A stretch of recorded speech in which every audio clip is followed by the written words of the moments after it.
Bom dia, boa tarde ou boa noite. Vamos iniciar a leitura e o comentário do Evangelho segundo Marcos. Eu tenho algumas Bíblias, na verdade eu tenho 6. Da vertente católica eu tenho a Bíblia de Jerusalém e a Bíblia do Peregrino. Tenho também a King James, a aplicação pessoal, a Scofield e a Spurgeon. Esses são da vertente protestante, porque elas trazem estudos, né? Então a gente vai iniciar esse estudo, eu faço uma leitura, procuro entender, e claro que tem a minha visão pessoal, nem poderia ser diferente. Então nós vamos iniciar o primeiro capítulo do Evangelho segundo Marcos, dos versículos 1 a 8, eu vou ler eles na íntegra e depois eu faço os comentários. Este é o princípio das boas novas a respeito de Jesus Cristo, o Filho de Deus. Iniciou-se como o profeta Isaías escreveu: Envio o meu mensageiro adiante de ti, e ele preparará o teu caminho. Ele é uma voz que clama no deserto: preparem o caminho para a vinda do Senhor. Abram a estrada para ele. Esse mensageiro era João Batista. Ele apareceu no deserto pregando o batismo como sinal de arrependimento para o perdão dos pecados. Gente de toda a Judéia, incluindo os moradores de Jerusalém, saía para ver e ouvir João. Quando confessavam seus pecados, ele os batizava no Rio Jordão. João vestia roupas tecidas com pelos de camelo, usava um cinto de couro e alimentava-se de gafanhotos e mel silvestre. João anunciava: depois de mim virá alguém mais poderoso que eu, alguém tão superior que não sou digno de me abaixar e desamarrar as correias de suas sandálias. Eu os batizo com água, mas ele os batizará com o Espírito Santo. Detalhe, eu estou lendo a nova versão transformadora do Charles Spurgeon. É um pregador da vertente protestante, e uma versão muito interessante, porque ela é feita a tradução direta do hebraico, aramaico e grego, tentando adaptar a linguagem para os dias de hoje. Então, o que a gente tem nesse primeiro trecho do Evangelho segundo Marcos? Ele já inicia com a missão de Jesus. Não fala da infância, de vida anterior, não fala dos pais de Jesus. Ele é um evangelho assim que tem uma certa urgência de comunicar o que Jesus fez. Ele é bem sintético, é o evangelho mais curto dos 4, ele tem apenas 16 capítulos, e os estudiosos acreditam que ele seja o primeiro evangelho que foi escrito. Ah, mas não é Mateus, Marcos, Lucas e João? Sim, mas isso não quer dizer a ordem na qual eles foram escritos. Também tem o seguinte: para que fossem reunidos esses livros, o livro de Evangelho de Mateus, Marcos, Lucas, João, Atos, Epístolas e etc., foram coletados vários manuscritos e dado uma unidade de pensamento, uma forma. Não foi encontrado, pelo menos até hoje, né? Não foi encontrado um manuscrito que tenha integralmente esses livros. Então, são estudiosos que reuniram e, através de concílios, fizeram isso. Esse primeiro capítulo, esse trechinho que a gente está lendo, ele vai nos apresentar dois personagens. João Batista, Batista quer dizer aquele que batiza, né? E Jesus como Messias. Ele informa que João não é, de fato, o Messias, que quando João Batista apareceu, ele tinha algumas coisas novas, ele se vestia de maneira dos antigos profetas. Muitos acharam que ele fosse o Messias, mas ele disse: eu não sou o Messias. E o que é o Messias? Na tradição judaica, a gente vai encontrar isso no Antigo Testamento, existia a previsão dos profetas. Parêntese, profeta não é só aquele que prevê o futuro, é aquele principalmente que fala em nome de Deus, é o porta-voz de Deus. E tem um detalhe, né? Se a profecia dele não se cumprisse, ele era incriminado e era morto, então não era brincadeira o camarada ser profeta, né? Se ele pisasse na bola, tá? Não tinha jeito, tá? Então, esses profetas antigos diziam que apareceria no futuro o Messias, que libertaria o povo judeu. Na época de Jesus, aquela região estava sob o domínio do Império Romano e os judeus tinham que pagar impostos para os romanos. Eles tinham, é como na época onde o Brasil era colônia de Portugal, só que um pouquinho pior, né? Então, quando surgiu a notícia, né, de que o Messias tinha chegado, alguns líderes religiosos, a maioria deles, pensou assim, eles pensaram assim, poxa, o cara vai, né, libertar a gente daqui do domínio romano e aí a gente vai passar a dominar o mundo, né? Eles queriam passar de oprimidos para opressores. Quando veio Jesus com o discurso manso, humilde, amoroso, esse cara não serve. Não serve não, porque ele não vai libertar a gente, não vai ser o líder de uma rebelião. E aí decidiram que Jesus estava colocando em risco o poder deles. Mas isso já é uma outra história. A gente vai ver no decorrer do Evangelho. Então, são dois personagens nesse início. João Batista, ou seja, João que batiza, e Jesus. Primeira coisa, boas novas. O que é essa expressão? Boas novidades. É a tradução de evangelho. Então, evangelho são as notícias das boas novas, né?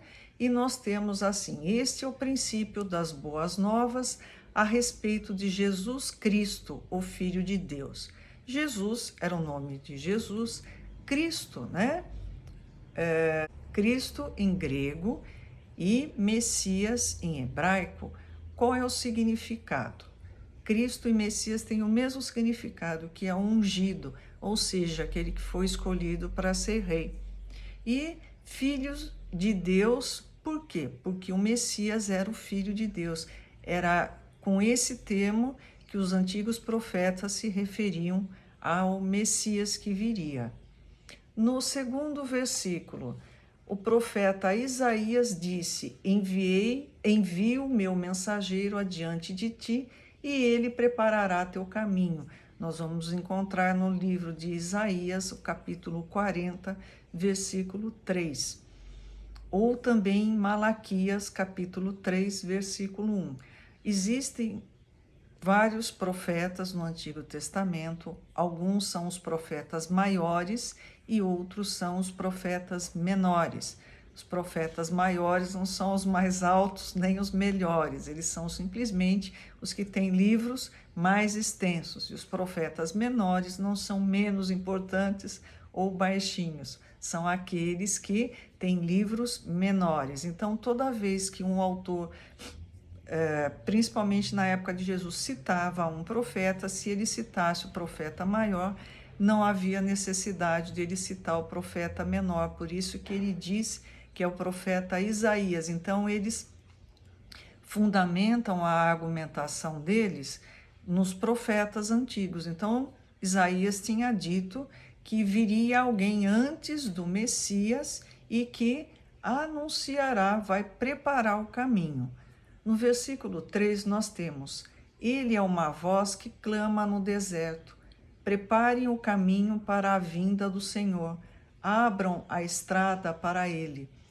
Antigamente, quando um rei ia passar em algum lugar, existia aquele que ia gritando: olha gente, o rei está aqui, o rei está passando. Aí as pessoas se reuniam para ver, né? É uma comparação do que João Batista dizia. Ele dizia: gente, melhor vocês se arrependerem, corram, porque o Messias está chegando, vocês precisam se preparar. Versículo 4. Esse mensageiro era João Batista. Ele apareceu no deserto, pregando o batismo como sinal de arrependimento para o perdão dos pecados. Gente de toda a Judéia, versículo 5, incluindo os moradores de Jerusalém, saía para ver e ouvir João. Quando confessavam seus pecados, ele os batizava no Rio Jordão.